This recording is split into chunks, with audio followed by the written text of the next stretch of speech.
আসন্ন ঈদুল ফিতরকে সামনে রেখে গাজীপুর জেলার মেট্রোপলিটন ট্রাফিক যানজট নিয়ে কথা বলেন উপপুলিশ commissioner S M Mosharraf Hossain BPM. বিস্তারিত জানাচ্ছিলেন মোহাম্মদ হুমায়ুন কবির মানিক, ক্যামেরায় ছিলেন বিপ্লব হাসান। অভিযান নিউজ টিভির সাথে আছি আমি তৌফিক হাসান। সাংবাদিকদের এক প্রশ্নের জবাবে তিনি বলেন, ঈদ উপলক্ষে যানজট নিরসনে ঢাকা টু ময়মনসিংহের 3টি লাইন রয়েছে।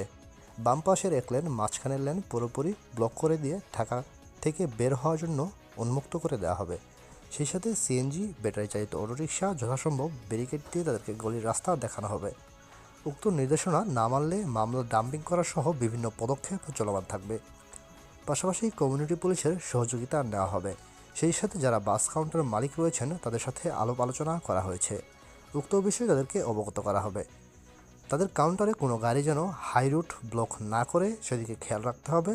যদি করে তাদের কেউ আইনের আওতায় আনা হবে।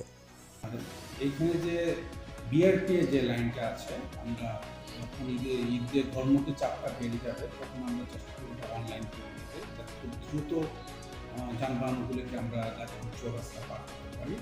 এটা থাকবে এবং এই জিনিসটা আবার যখন ঢাকামুখী যখন ঈদের পরে নতুন কিছু আসবে আমরা একইভাবে কাজ করতে জানা আছে।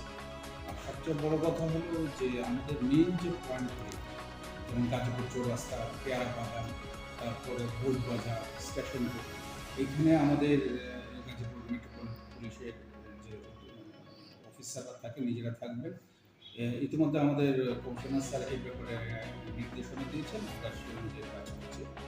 আর এখানে যে বিভিন্ন পরিবহনের যে কাউন্টারগুলি আছে তাদের সাথে আমরা মিটিং করেছি, তারা আমাদেরকে আশ্বস্ত করেছি তারাও বেশ কিছু ট্রাফিকে ভলান্টিয়ার দিতে।